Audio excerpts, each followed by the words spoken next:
Bayangkan suatu malam, ketika rumah sedang tenang dan hening. Tiba-tiba, seekor kupu-kupu masuk melalui jendela yang terbuka. Sayapnya mengepak pelan, warnanya lembut, seolah membawa pesan yang tidak kita mengerti. Banyak orang langsung bertanya-tanya, apa arti dari kejadian ini? Apakah ini pertanda baik? Atau justru sebaliknya? Sejak dulu, masyarakat kita terbiasa menafsirkan tanda-tanda alam, termasuk ketika hewan tertentu masuk ke dalam rumah, burung yang hinggap di atap, cicak yang jatuh di dekat seseorang, atau kupu-kupu yang terbang melintasi ruangan. Semua sering diberi makna tersendiri. Namun, bagaimana sebenarnya pandangan Islam terhadap hal ini? Apakah benar kupu-kupu yang masuk rumah adalah sebuah pertanda gaib? Atau hanya kebetulan biasa yang sebenarnya memiliki hikmah lain? Dalam tradisi lama masyarakat Nusantara, kupu-kupu sering dianggap sebagai simbol tamu. Ada kepercayaan yang menyebutkan, bila seekor kupu-kupu masuk rumah, maka tidak lama lagi akan ada seseorang yang datang berkunjung. Jika kupu-kupu itu berwarna cerah, diyakini tamu yang datang membawa kabar gembira. Sebaliknya, jika warnanya gelap, sebagian orang percaya itu pertanda berita kurang menyenangkan. Mitos seperti ini begitu kuat melekat, hingga banyak orang yang tanpa sadar masih mempercayainya, meski hidup di zaman modern. Pertanyaannya, apakah Islam membenarkan keyakinan seperti itu? Untuk memahami hal ini, kita perlu kembali kepada prinsip dasar dalam Islam. Rasulullah telah menegaskan bahwa tidak ada keyakinan dalam Islam terhadap hal-hal yang bersifat tahayul, syirik, atau ramalan yang tidak memiliki dasar wahyu. Dalam sebuah hadis yang diriwayatkan oleh Imam Bukhari dan Muslim, Rasulullah bersabda bahwa tidak ada tiara, yaitu keyakinan terhadap pertanda buruk dari hewan, suara, atau arah tertentu. Artinya, Islam tidak mengajarkan kita untuk percaya bahwa kemunculan hewan tertentu, termasuk kupu-kupu, membawa nasib baik atau buruk.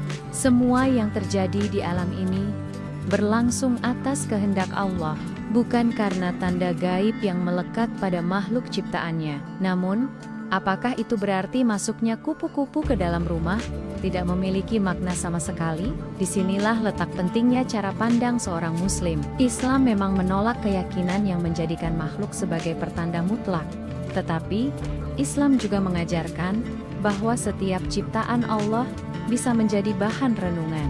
Dalam Al-Quran, Allah berulang kali mengajak manusia untuk memperhatikan makhluk kecil sekalipun, karena dari sana kita bisa belajar tentang kebesarannya. Seekor kupu-kupu yang masuk rumah bisa menjadi pengingat halus bahwa Allah menciptakan dunia ini dengan keindahan dan keseimbangan. Sayap kupu-kupu yang berwarna-warni, lembut, dan indah adalah tanda kasih sayang Allah yang diberikan kepada manusia agar kita bersyukur. Jadi, ketika kupu-kupu memasuki rumah, janganlah buru-buru menganggapnya sebagai pertanda mistis, melainkan sebagai ajakan untuk mengingat Allah dan ciptaannya. Lebih jauh, kita bisa melihat kupu-kupu sebagai simbol perjalanan hidup seorang Muslim. Dari ulat yang tampak lemah, ia berubah menjadi kepompong, lalu keluar menjadi makhluk indah yang mampu terbang bebas. Proses metamorfosis kupu-kupu sering dijadikan perumpamaan dalam tafsir dan ceramah, sebagai tanda bahwa setiap manusia memiliki potensi untuk berubah menjadi lebih baik. Kehadiran kupu-kupu di rumah bisa menjadi momen refleksi. Mungkin Allah ingin mengingatkan bahwa hidup ini selalu penuh dengan kesempatan untuk bertumbuh dan berubah. Dari kondisi sulit, kita bisa menuju keadaan yang lebih baik, asal kita bersabar dan berpegang teguh pada iman. Di sisi lain, kupu-kupu juga sering dikaitkan dengan kelembutan. Dalam riwayat-riwayat Islam, Rasulullah selalu mencontohkan kelembutan dalam bersikap. Kehadiran kupu-kupu yang lemah lembut bisa mengingatkan kita pada akhlak Nabi. Tidak kasar, penuh kasih, dan menyejukkan hati orang-orang di sekitarnya. Maka, jika seekor kupu-kupu masuk rumah, seorang Muslim bisa melihatnya sebagai pengingat agar rumah itu dipenuhi kelembutan dan kasih sayang, bukan pertengkaran atau kebencian. Bila kita kembali pada aspek kepercayaan masyarakat, sebenarnya fenomena kupu-kupu masuk rumah Lebih tepat dipahami dengan pendekatan ilmiah. Kupu-kupu tertarik pada cahaya dan aroma tertentu. Rumah yang lampunya menyala terang di malam hari, atau memiliki tanaman bunga di sekitar halaman, sangat mungkin menarik kupu-kupu masuk. Jadi, secara sains, ini bukan pertanda mistis, melainkan respon alami serangga terhadap lingkungannya. Islam tidak menolak sains, bahkan mendorong kita untuk mencari penjelasan logis dari setiap kejadian. Maka, pandangan ilmiah ini justru sejalan dengan semangat Islam untuk tidak percaya pada tahayul. Namun demikian, Islam juga mengajarkan bahwa tidak ada sesuatu pun yang terjadi tanpa izin Allah. Meskipun kupu-kupu masuk rumah karena tertarik cahaya, tetap saja Allah yang mengatur jalannya serangga itu hingga bisa terbang ke arah kita. Disinilah seorang muslim bisa menumbuhkan rasa tawakal. Apapun yang terjadi dalam hidup, baik sekecil kupu-kupu yang masuk rumah, semuanya berada dalam genggaman Allah. Jadi, perasaan tenang, syukur, dan kesadaran terhadap kebesarannya adalah sikap terbaik yang bisa kita ambil. Dalam Al-Quran, Allah berfirman bahwa Dia tidak menciptakan sesuatu pun secara sia-sia.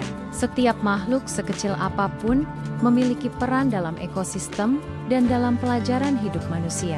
Kupu-kupu, misalnya, memiliki peran penting dalam penyerbukan tanaman. Tanpa kupu-kupu dan serangga lain, banyak tanaman tidak akan bisa berkembang biak dengan baik. Kehadiran kupu-kupu di rumah bisa kita maknai sebagai pengingat bahwa Allah menjaga keseimbangan alam ini dengan sempurna. Kita diajak untuk tidak merusak ciptaannya, melainkan menjaga lingkungan agar tetap lestari. Masyarakat kadang suka mencampur adukan antara mitos dengan agama. Ketika ada kupu-kupu masuk rumah, sebagian langsung panik, takut ada pertanda buruk, atau justru berharap datangnya kabar gembira. Padahal, sikap seperti itu bisa membawa kita kepada perbuatan syirik kecil, karena menggantungkan nasib kepada makhluk, bukan kepada Allah. Rasulullah mengajarkan doa, jika kita merasa melihat sesuatu yang dianggap pertanda buruk. Doanya sederhana. Allahumma la'a taira, ila tairuka, wa la'a khaira, ila khairuka, wa la ilaha gairuka. Artinya, ya Allah, tidak ada pertanda selain pertanda darimu. Tidak ada kebaikan selain kebaikan darimu. Dan tidak ada Tuhan selain Engkau. Dengan doa ini, seorang muslim diajarkan untuk mengembalikan semua kepada Allah, bukan kepada mitos atau prasangka. Dari sini jelas bahwa kupu-kupu yang masuk rumah tidak bisa dijadikan patokan nasib, tetapi kita tetap bisa mengambil hikmah darinya. Islam mengajarkan untuk melihat segala sesuatu dari sisi ibrah, pelajaran yang bisa diambil. Jika kupu-kupu datang, anggaplah itu pengingat untuk selalu memperindah rumah kita dengan zikir, salat, dan akhlak yang mulia, agar rumah menjadi tempat yang penuh cahaya iman. Sebab rumah yang sering digunakan untuk mengingat Allah akan menjadi rumah yang menenangkan, sebagaimana kupu-kupu yang merasa nyaman masuk ke dalamnya. Kisah kupu-kupu ini juga bisa menjadi sarana dakwah yang lembut. Bayangkan, seorang anak kecil bertanya kepada orang tuanya, "Ayah, mengapa ada kupu-kupu di ruang tamu?" Orang tua bisa menjawab dengan cara Islami, "Itu ciptaan Allah, Nak. Indah sekali ya. Allah ingin kita belajar dari kupu-kupu. Dari ulat yang sederhana, ia berubah menjadi makhluk indah. Kita pun bisa berubah menjadi orang yang lebih baik jika mau berusaha." Jawaban seperti ini menanamkan iman, bukan mitos. Anak akan belajar melihat alam dengan kacamata tauhid, bukan tahayul. Jadi, ketika kita membicarakan fenomena kupu-kupu masuk rumah menurut Islam, kesimpulannya jelas.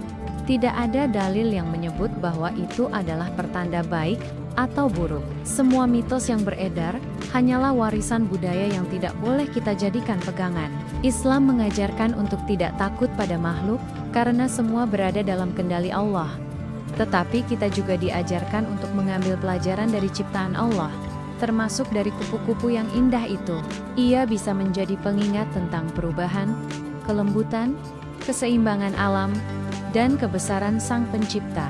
Maka, lain kali, Jika seekor kupu-kupu masuk ke rumah Anda, jangan buru-buru percaya pada mitos. Sambutlah dengan rasa syukur, karena Anda sedang diberi kesempatan untuk mengingat Allah melalui ciptaannya. Biarkan kupu-kupu itu terbang, dan jadikan ia pengingat bahwa hidup ini penuh warna, penuh peluang untuk berubah, dan penuh tanda kebesaran Allah. Sebab, dalam setiap makhluk, sekecil apapun terdapat ayat kebesaran Allah bagi mereka yang mau berpikir.